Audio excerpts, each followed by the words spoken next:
breathing together here today.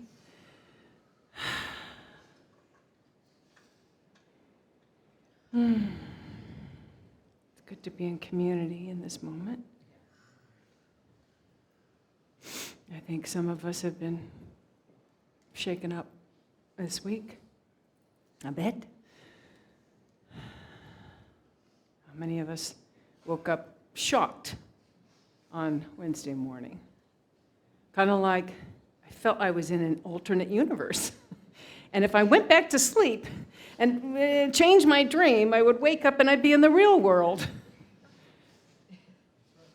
Some people didn't sleep at all,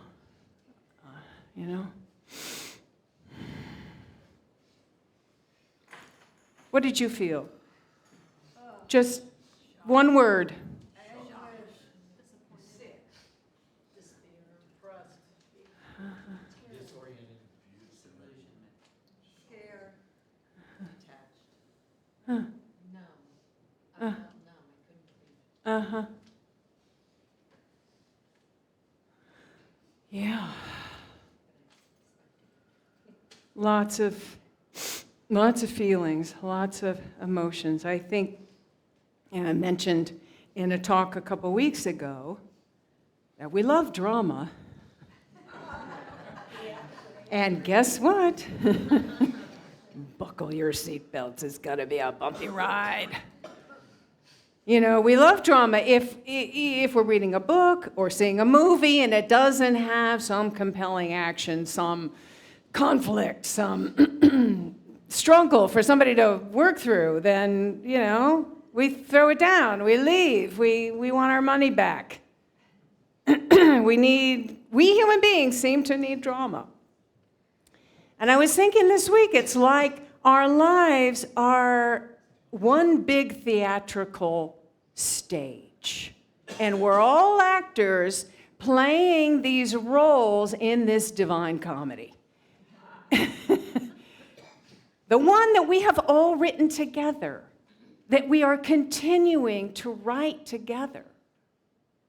And in this drama, in this play, this current act of this play, we actors are getting to experience a lot of emotions. Emotions are the stock and trade of actors, and now we all get to experience quite a lot of things coming up, right? We get to have that experience. And, as we say many times here, that we are divine beings having a human experience in this dense physical dimension, this human realm. And we want to honor our humanness. We want to, it's important. Our human self is important. We want to honor our humanness. That includes our human feelings. And be present to them and acknowledge them and let them move through us and move out. And they will if we allow them to move through and move out. We don't want to deny them, push them down and, pretend like it's all okay. No, I'm okay. Because then they just get buried into our cells and in our tissues. And that is not a good place for them, So we want to be present to them, acknowledge, let them move out. And then we can reconnect with our heart. And we can reconnect with our vision. Do you remember last week? Some of you weren't here, but last week, we had this collective vision for how we saw our country, for what we valued the most in our country, what we would like to see. And somebody asked me to transcribe all of these here, and you can, after the service, you can come up and read them. But I did transcribe them and sent them out in an email. So if you haven't got it, look through your emails. It's probably there. And if you're not on our email, I will be happy to send that to you. It's a beautiful vision that we want to cultivate, that we want to get that in ourselves. in our vibration and begin to move forward to manifest that. Also, clarity of mind. When we're in fear, when we are either repressing emotions or, really caught up in it, we can't think clearly. We don't think clearly. So again, we want to process through this so that we can think clearly about what is ours to do now, how we are to move forward, right? And one, I think, very important thing is to take good care of ourselves right now, our well-being.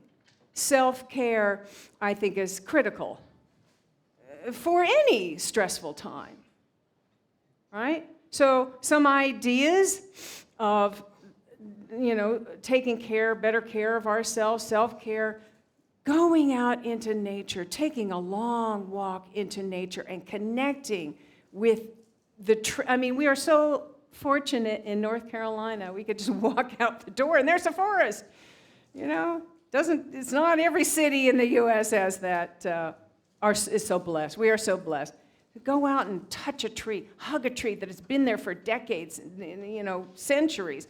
Rocks. Hold a rock in your ear that's been there for eons. Feel yourself grounded in Mother Earth and connected to the sacred Mother Earth. Listen to the birds sing, the owls hoot. All these expressions of divine life don't know what happened here this week. They don't care. So we want to connect with something more eternal. This is all temporary. It's an ever-evolving story. We want to connect with something that is more eternal. We want to be around people who are loving and accepting, people who will allow us to cry on their shoulder. Give us a hug, and that we can hug. And give ourselves a hug. Give ourselves some self-love. This is a difficult assignment.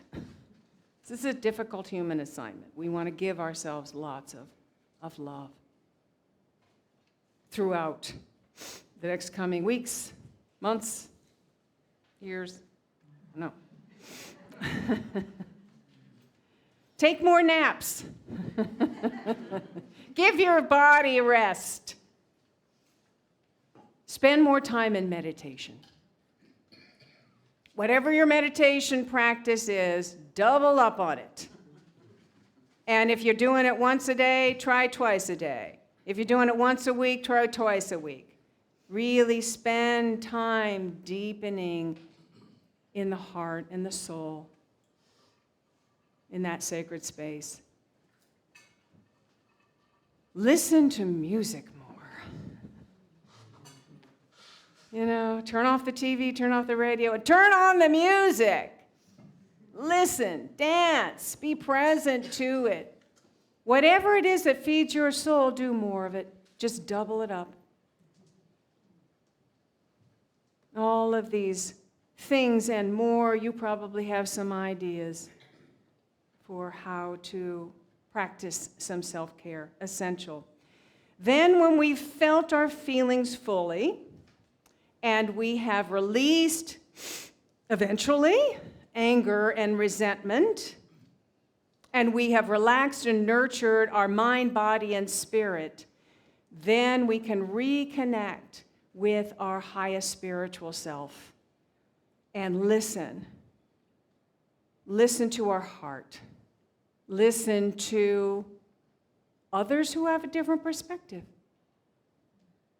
Listen to the wisdom, the inner wisdom within us that may be, again, directing us of what we need to do now, how we are to move forward, and to shine our light. So this week I came across Carolyn Myss, a piece. You all know who Carolyn Myss is? An intuitive healer. She's really an intelligent woman. And it was in an old Unity magazine. When I read it and I thought, oh, she's speaking to us today. and I'll read this to you. The chaos we're experiencing psychically and spiritually is all part of a huge evolution. The world is on fire, and it needs every one of you. Each of you is a huge resource of human creativity. You are here not to take, but to give and to discover your endless, unbelievable capacity to heal and have compassion. Isn't that beautiful? She's right. The world is on fire. And worldwide, we're seeing so much fear and hatred and division and extremism and desire for revenge, that sort of Old Testament kind of eye for an eye. And I think we're seeing it because people are crying out in pain. And what we know here is that when there is pain, someone's in pain, there is something underneath that, and that is a cry for love. People are crying out for love and for kindness and for healing. It doesn't matter how hardened that person seems. All of us, deep inside in our heart, we are all crying out for love, for kindness, for healing. And we who are on a spiritual path, we who are committed to spiritual growth, to expressing the highest divine within us, it's kind of up to us, right? It's up to us to rewrite the story. So I was sharing with some friends in the women's group that I guess it was Thursday morning, that I just lost it. You know, I just had that moment of complete despair. And I was driving in my car. I had to pull over because I was just crying so hard.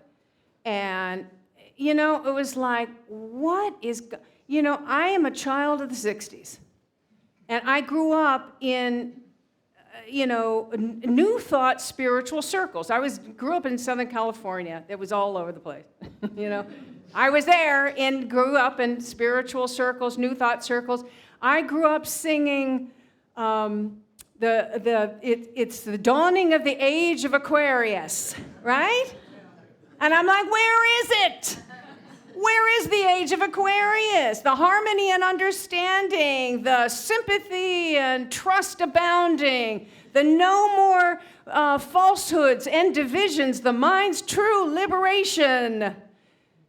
Where is it? Because what I'm seeing is it looks a whole lot different than that. And it just sort of like overwhelmed me. In that moment, I felt like I don't want to be in a world that is continually more hatred and more fearful and more. And so I allowed myself to experience this and really, get it out. So what I'm telling you, I've had this personal experience, and I did release it. And after that, in that moment, I felt such peace. And I was able to think clearly. And I was able to connect. And I heard the divine voice within me say, take care of your heart first. Take care of your heart first. And then clean up your own stuff in your own mind. Those places where you are judgmental, where the places within you. And then be as loving and kind as possible to as many people as possible. That's how we can be the light that Carolyn Mace was talking about.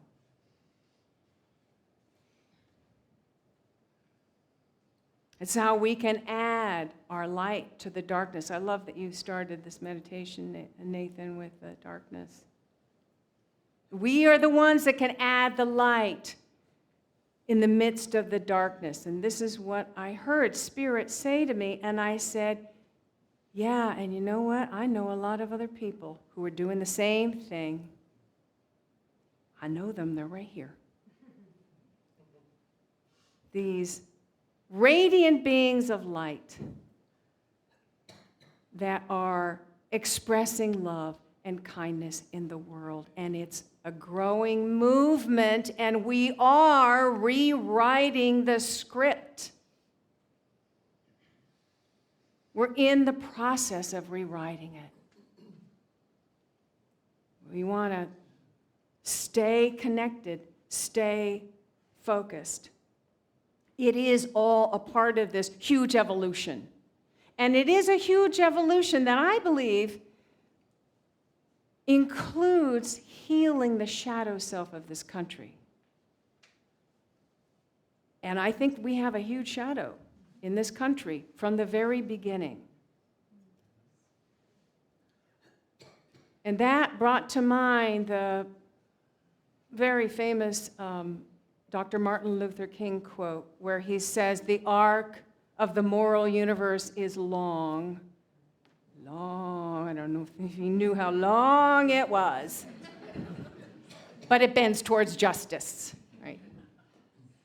And I sort of interpret it in my own spiritual sense of the arc of the spiritual universe is long, but it bends towards the awakening of oneness.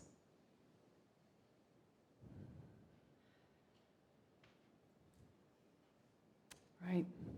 It bends. So, how do we participate in this? How do we do this? How do we add the light to the darkness? So, there's a lot of people posting a lot of things on Facebook, and have you noticed? And a lot of it is very helpful, right? A lot of people think that they know exactly what happened and why, and they got a theory. Guess I do too. But I saw a post by our very own Mary Wiley on our Facebook members page by Bishop Stephen Charleston, who is a citizen of the Choctaw Nation and a Native American elder. And he says this: "When they hate, I will love. When they curse, I will bless. When they hurt, I will heal. I am a servant of the light. I am not afraid of darkness. I will carry on with my work as a steward of this earth and of all of her children. When they divide, I will unite. When they rage, I will calm. When they deny, I will affirm. I will simply be who I am, for that is what Spirit created me to be." Isn't that beautiful? So this is what we come here to do. We come here to remind each other of this and to support each other in practicing it, because this is not easy. It's easy to say. It's not so easy to do. We need lots of support and practice in being this, right? And it's like we're an oasis, kind of a little refuge of this center of peace and of love and of healing that we're all committed to. And committed to cultivating a new vision, a rewrite of who we are as a nation, and really owning that. So, this November, this is our season of stewardship, and we haven't really talked about it much because there's been a lot of other things to talk about. But it is important to think about what we're supporting here, you know, what we value here. This oasis of peace, this place of where people are committed to awakening and to being the presence and supporting each other in that, and then coming together and expressing that light into the world of being the presence. That's what we're committed to, supporting each other in doing this place. So thank you for being courageous, loving beings of light, willing to be the light in the darkness. Namaste. Hi. If this video has inspired you, opened your heart, expanded your consciousness, filled you with hope, empowered you in some way, we encourage you to support what we offer here at Unity Center of Peace by making your donation now. And thank you.